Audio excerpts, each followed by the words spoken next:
This discussion is on whether there can be morality without God or religion. I have further divided it up into two sessions, of which this is the first one. In this session, we will discuss whether there can be morality without God. And in the next presentation, we will discuss whether there can be morality without religion. The most essential thing before we enter a discussion is to define the key words or terms used in the discussion or debate. Here in this discussion, the key words are morality and God.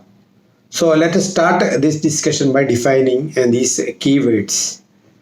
Morality may be defined as actions or behavior which are conducive to the smooth functioning of a society and to the welfare of all living things. Probably if there is no life, there is no meaning of having any morals at all. All social animals, birds and insects have their own codes of behavior built into their genes, and we are no exception. However, in humans, our biological evolution is extremely slow, whereas our cultural evolution, of which morality is a part, proceeds that our moral evolution takes place at a blistering pace compared to our biological evolution. Even plants seem to have evolved their own version of morality, which helps them to survive as a group. Thus, when fed on by giraffes, acacia trees in Africa evolve a gas from their leaves, which this gas wafts out to the neighboring acacias and warns them of the predator among them. In response to this gas, these neighboring acacias produce chemicals in their own leaves, which make them unpalatable to the giraffes. Consequently, the giraffes are forced to abandon the area and the acacia trees and move upwind to feed. This evolutionary character helps the acacia trees to defend themselves as a group against their predators and to survive as a group and to thrive as such. This is a kind of natural moral behavior which is common to all animals and plants. However, it seems that this kind of morality is directed only towards individuals of one's own species and often towards members of one's own clan or kinship or family. In contrast, man has been able to encompass in our moral codes other animals and plants too, in addition to humans who differ from us in every way possible. Let us imagine a man marooned alone on an island. Obviously, he needs no morals since he is all alone. However, he may cater to a religion and pray to his particular deity for a ship to come along and save him. Obviously, religion and morals are not in any way related. That man on the island, he has no need of any morals, but he may have religious inclinations. This equation changes drastically if and when another man gets marooned along with the first one. Now the two men have to adopt behaviors or morals conducive to survival of both the inhabitants. What is more, the two of them benefit from each other far more than if they were alone on the island in what is called synergy. This synergic code of morals have little or nothing to do with the religious beliefs of the two or the lack thereof. The situation becomes even more complex if a woman comes to live with them. This process of moral behavior becomes more and more complex as more and more men, women and children join them. Ethnic differences, including religious differences between them, do not have to have any influence on their morals or on the way they treat each other. Things can go on smoothly on the island if they have ample resources to support them. But once the number of humans on the island exceed the island's capacity to sustain them, self-imposed rationing has to be introduced. If this rationing is not acceptable to everyone, discord and violence result. In addition to scarcity, there are other factors like diseases, weather, new knowledge and technologies, newfound resources, contact with other cultures and so forth can influence the moral and behavior patterns of those on the island. On the other hand, the religion may be totally irrelevant in their moral equations with the others on the island. In short, ethics and morals are very dynamic in nature and change in response to changing circumstances.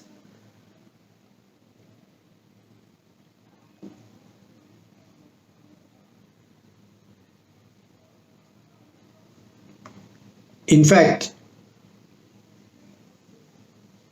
it may be noted that all societies had their codes of behavior called by different names such as dharma in India. These contain religious codes as well as moral codes and so on. The religious codes vary from religion to religion. Thus, there were the Vedic Dharma, the Buddhist Dharma, the Sikh Dharma, the Jain Dharma and so on in India. Then from outside came Christian morals and the Islamic Sharia. These religious codes prescribe for man's duties towards one another as well as towards their different gods. These different religions promote more or less the same behavior or morals towards one another, whereas they promote different behavior towards the divine powers they believe in. These can be described as civil or humanist codes and religious codes. Civil or humanist codes are universal in that they apply to all irrespective of their ethnic factors such as color, nationality or language, whereas the religious codes apply only to the believers of the particular religion. Political power often plays a significant role in the evolution of such religious codes and dharmas. What is more, most of the religious codes were prescribed by charismatic leaders, and these codes were then patronized and developed by powerful patrons. Thus, Buddhism was patronized by Ashoka, and as a result, it spread from all over India and right from Afghanistan to I think Burma and so on forth.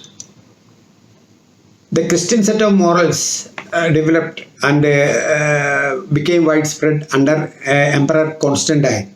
The Islamic Shariat was promoted by Muhammad and his followers and so forth. The old religions were patronized by emperors, and that is how they became so globalized or more generalized.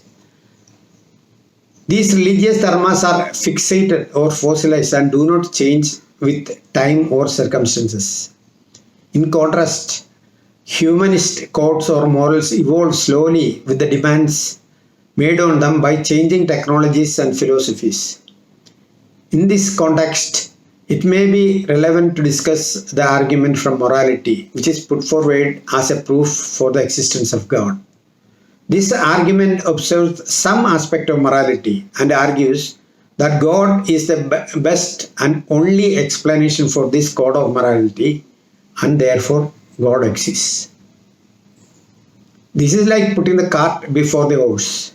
For one thing, it does not specify any of the billions of gods worshipped from the beginning of time as a possible source of this morality. It also does not take into consideration the immoral practices such as human sacrifices which were patronized by these gods. Let us now discuss the words religion and gods, which form the other two factors of our discussion on whether there can be morality without God and religion. We do not know whether other animals and plants cater to the religion the same way we humans do. We see animals like elephants and dogs reacting in strange and bizarre ways to death as well as to skeletal remains of their erstwhile kins and acquaintances. Man must have behaved similarly in like manner in the past. But it was probably some 50,000 years ago that man began to take to religion the way we understand it now. Thus, unlike other animals, man began to bury his dead with respect and reverence in what can be termed as religion. Animism and anthropomorphism, or the hybridization of human nature and behavior onto different forms of nature, was perhaps the most primary forms of religion. The different beliefs in God, in life after death, was another form of religion, which must in all probability have had their origin from dreams of the dead. Concept of religion and gods are based on man's propensity and skill to spin stories and myths based on animism, anthropomorphism, and life after death. These myths and stories were based on the capacity of these anthropomorphic spirits and beings to act good or evil depending on their disposition and frame of mind, as well as on how these spirits can be propitiated so that they act in beneficially rather than in detrimental ways. This is where a shaman, witches, and priests came into the picture with their claims of special knowledge on how to propitiate the supernatural gods and the spirits so that these invisible spirits would act favorably. All that these priests and shamans demanded in return was absolute faith in whatever they said and in their pound of flesh in cash or kind. That's all what they wanted, their absolute faith and cash. It was Kipling who made the observation that prostitution is the oldest profession on earth. Nothing could be further from the truth. Prostitution is the flip side of marriage and came as a consequence of the institution of marriage some maybe 10,000 to 15,000 years ago, after mankind turned to agriculture. However, there is strong evidence to prove that there were the priestly class and the shamans some 50,000 years ago in the form of witches, oracles, soothsayers, fortune tellers, and so on. And all of them depending on their gift of the gab and the credulity and the naivete of the common man. Obviously, without any doubt, this profession of the priest and the shamans is the oldest profession in the world and the most lucrative one. Prostitution came only thousands of years later, and it is nowhere as lucrative as that of the priestcraft. Reverting to our discussion, we can conclude that gods and religions are based on man's imagination and propensity to spin myths and stories of spirits and of dead ancestors, as well as the role of the priests. These ancient myths and stories spun by our ancestors were subject to mutation or deformation as they went about from mouth to mouth and from one generation to the next generation until man learned how to write. Subsequently, these myths about gods, ancestors, and religions were committed to writing some 2000 years ago within a few centuries of each other. And each such myth and story gave rise to its own brand of religion. Thus, we have Judaism based on the written myths of the Jews, and we have Vedic Hinduism based on the Vedas of a section of the Hindus, while the other Hindus do not subscribe to these written myths. Then there was Christianity based on the written Bible, Islam based on the Quran, and so forth. Some religions like Vedic Hinduism and Judaism were tribalistic and they were closed to outsiders, whereas religions like Islam and Christianity were more universal in nature and yet parochial, like any other religion. Thus, all religions and written myths take a tribalistic or a parochial attitude towards other religions and look on others who do not subscribe to their own religion with suspicion. Obviously, religions are another form of ethnicity like skin, color, or language which separate man from man. Religion also builds walls between people, while morals and ethical codes are independent of religions and help in building bridges between people of divergent ethnicity. Now we come to the crux or the essence of this debate on can there be morality without God or religion? A more pertinent question would be how did gods and religions come to be associated so closely with ethics and morals? By nature, man and even animals always try to find a relationship between consecutive events as causes and consequences, even when there are no such causal relationships between these events. So when calamities, both natural and man-made, befell a man or a society, they try to find the reason or the cause for the calamity. In some cases, the cause of such calamities was quite obvious. But in most cases, such as in the case of natural disasters and pandemics, the reason was not so easy to find with the primordial technologies available to our ancestors. However, not finding a reason or cause for such problems in life caused a considerable mental stress or anguish to our ancestors. So they invented imaginary causes for such calamities so that it would bring them solace or some kind of peace, though temporarily. Displeasure of the gods came in as a convenient anthropomorphic cause for their calamities. Witches, godmen, incarnations, oracles, and priests of all kind appeared on the scene, offering to interpret the will of the gods and to offer our ancestors some solace.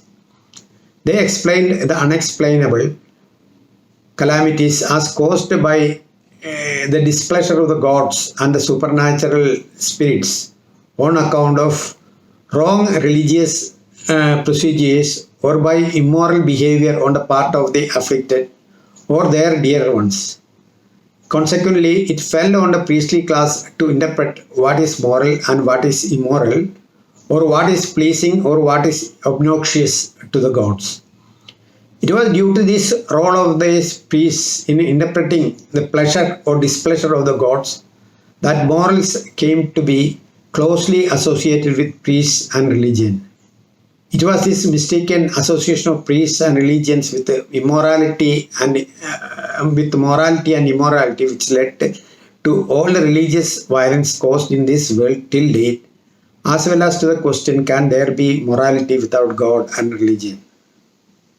This went on for thousands of years until science got the better of religion and was able to find the real causes of natural disasters, epidemics, and various other issues which had scourged mankind for millions of years with impunity. Obviously, science and religion have the same purpose in that they try to find the causal relationship between events and in finding solutions to problems. However, they diverge in the way that they go about this.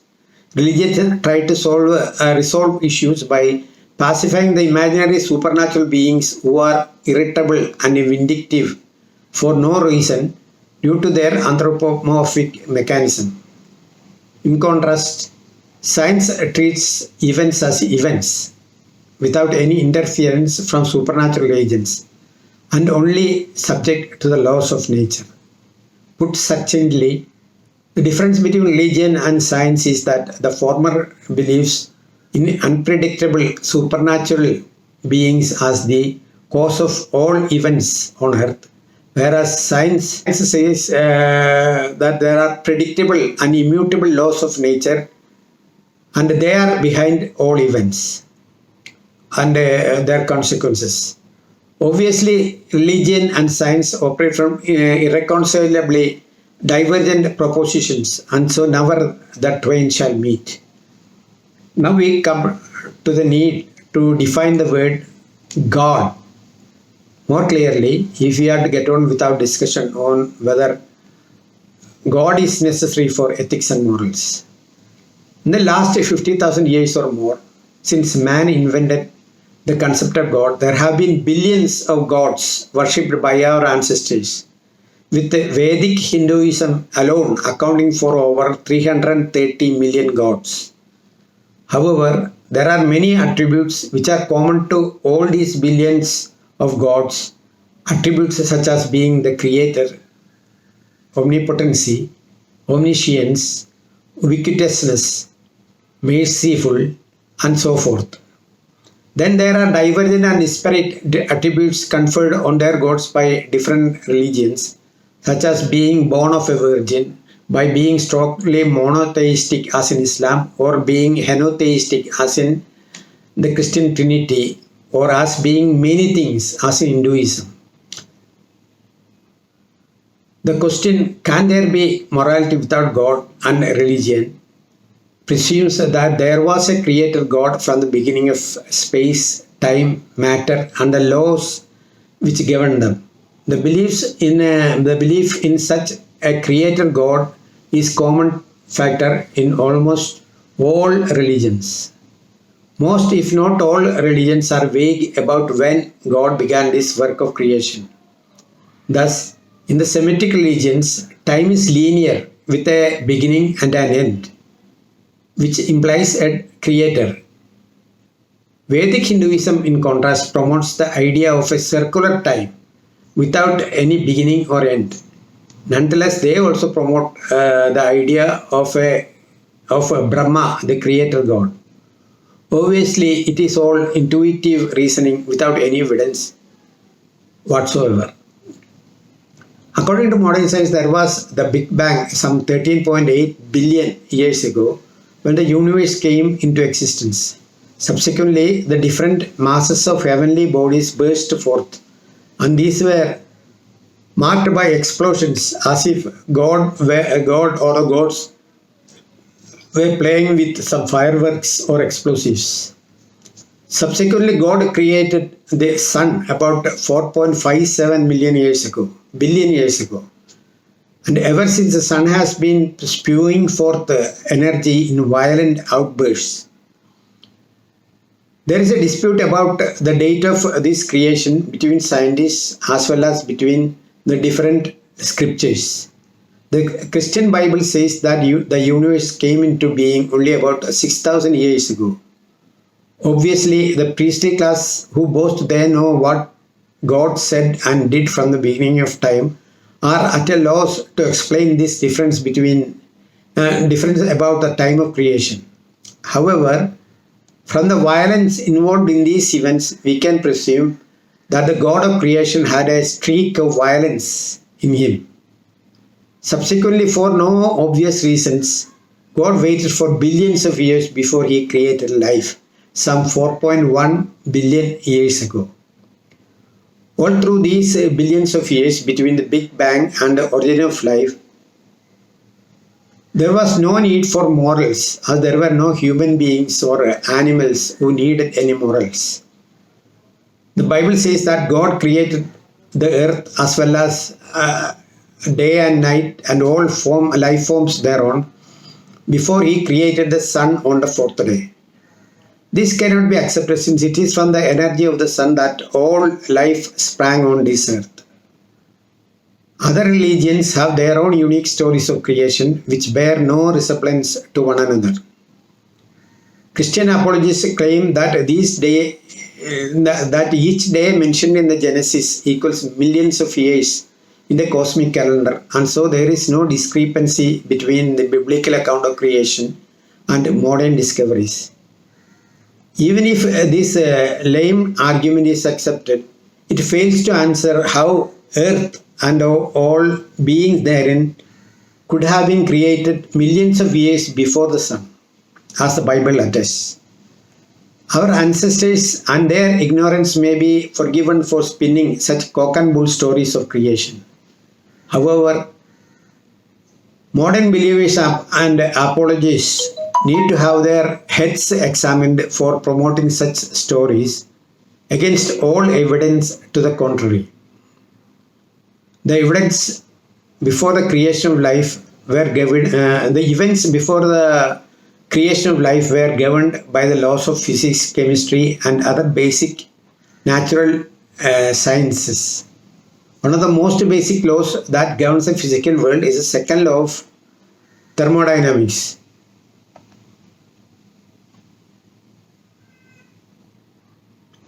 According to this second law of thermodynamics, everything in creation has a tendency, natural tendency to degenerate into more disordered state. Chaos and violence are the after effects of this law of nature. One of the most basic laws that governs the physical world is the second law of thermodynamics, according to which everything in creation has a natural tendency to degenerate into a more disordered state. Chaos and violence are the after effects of this second law of nature, of thermodynamics. Consequently, God or nature tends towards chaos, against which man has to toil uphill like Sisyphus to bring in some semblance of order. Obviously, if it is any God that installed this law of anarchy and violence, he cannot be the author of any moral order on this earth. This is also raises the question as to why the Creator had adopted this tendency to chaos and disorder, though in his omnipotence he could have just as easily opted for something more agreeable and beneficial. Later on, with the arrival of life on earth, the biological laws of nature came into picture.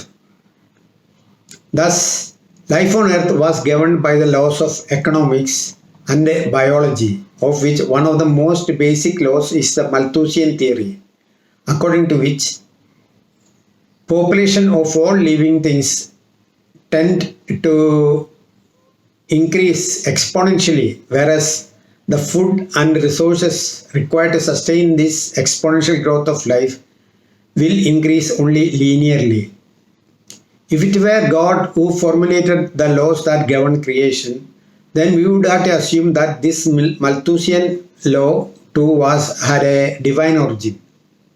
What is more, if God were in any way benign, as his apologists and priests would have us believe, then he would have enacted benign laws which ensured that all living things lived in harmony. Instead, by enacting or creating the Malthusian law of population to govern life, God ensured that each individual form of life would fight each other and exterminate each other for survival. Obviously, God had more than a tinge of sadism in him when he created life under Malthusian theory, which governs all life forms. Along with the constant struggle for survival, mutation and evolution are the main fallouts from these Malthusian forces.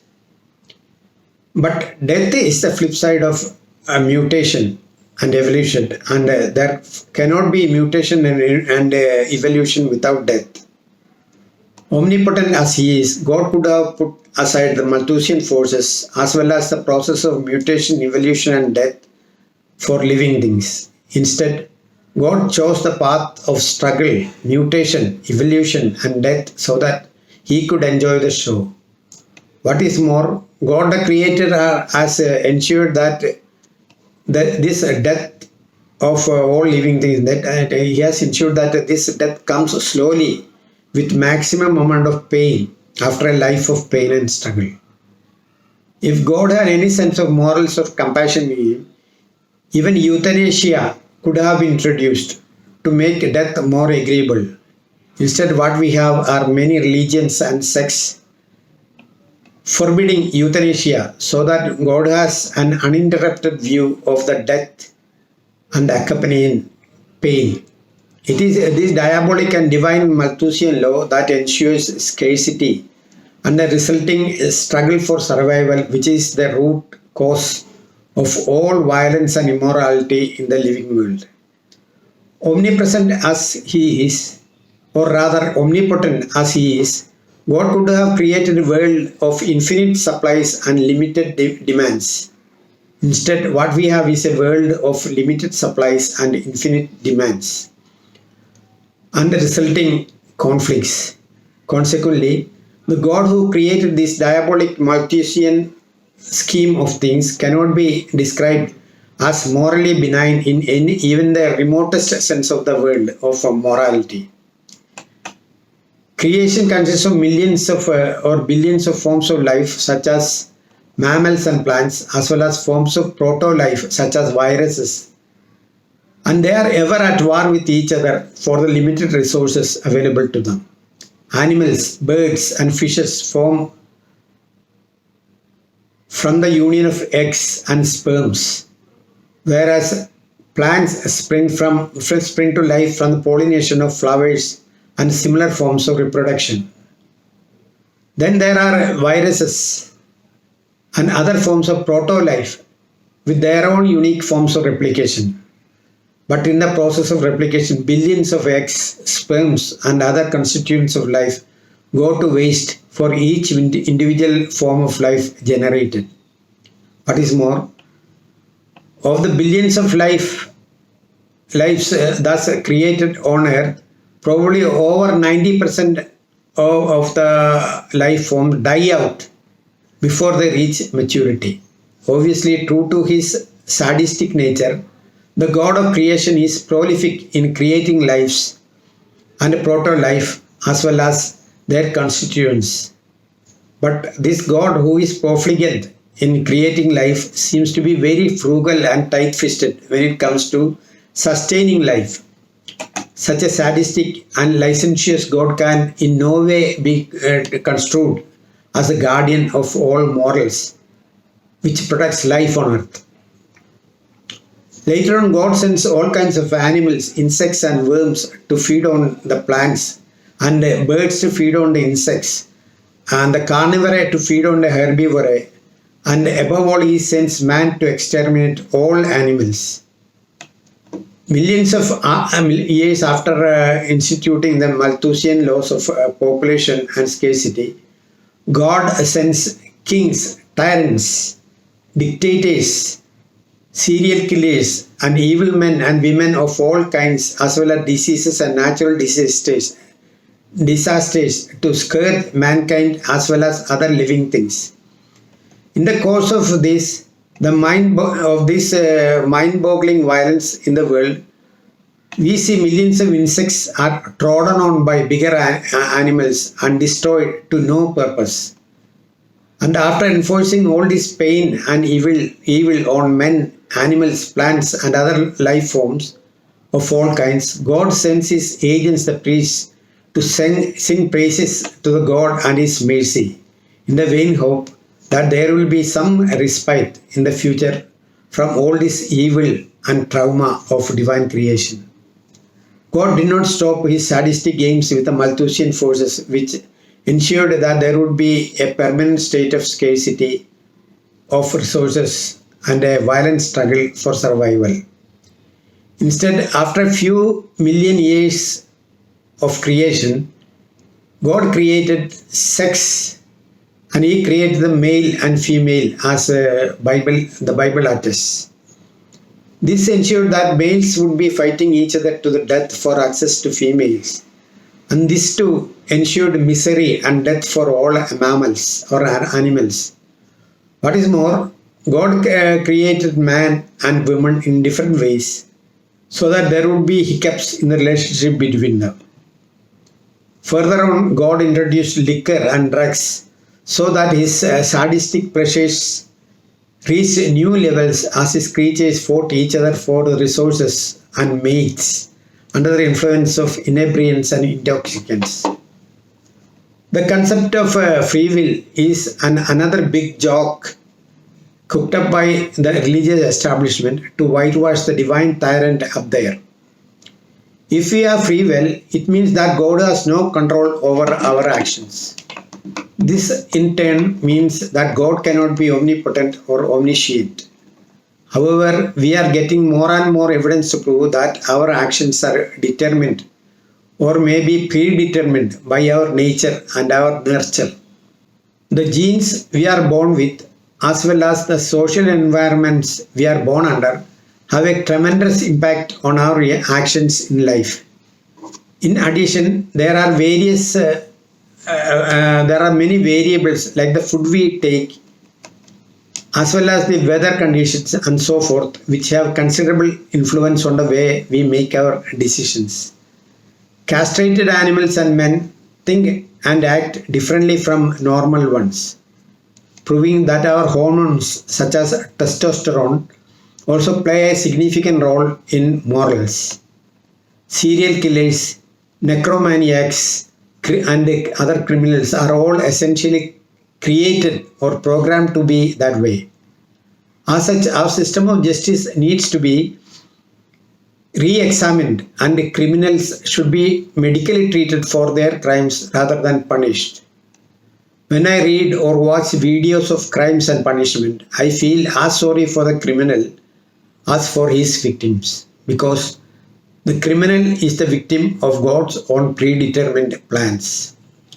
The concept of ownership was a meme or virus introduced into the human mind some 10,000 to 15,000 years after man took to agriculture. Before this critical stage in man's development, or critical stage in man's social development, man had wandered around without any sense of ownership, as is the way with animals. This concept of ownership is perhaps the biggest cause of inequality and immorality in human societies. All modern religions arose in the last 5,000 years or less after man turned to agriculture. Consequently, all modern religions promote the concept of ownership, though it is the cause of much of the immorality we see in the world today. Another factor that comes into the assertion of that there cannot be morals without God or religion is the problem of evil. If God is omnipotent and the source of all that is good and moral, how come there is so much evil and pain in this world? Then there is the question of equality, which is one of the most basic ideals of morality. We find inequality all over God's creation, as a result of which some have everything one could wish for, while others, including children, have the raw end of life and suffer and die from violence, hunger, deprivation, and diseases, which could not have been so if God had any sense of morals and fairness in him. Generally speaking, all religions are based on the assumption that God is the creator of all things and that he is benevolent and the guardian of all morality. But we have established that God is a sadist who does not have even a tinge of morality in him. So we had to assume that the religions which spring from this sadistic God cannot be the guardian of morality. Believers may ask, why do you complain about life and the incessant struggle for life when God has given you all that is required in this struggle for life? True, the Creator has given us many tools needed in this struggle for survival. However, these tools for survival are totally unnecessary if God had done away with the struggle for survival in the first place. Instead, what the Creator has done is to put as many hurdles as possible in the path of life, and then equip us in overcoming these hurdles. This is often like fattening bulls, cocks, or gladiators before pushing them into the arena for a fight to the death. So this is all I have to say in this presentation. I am from India, and I have some limitations in handling English, which is not a natural language or mother tongue to me. Any faults you find in this regard may please be overlooked. Thank you, and please subscribe to my channel.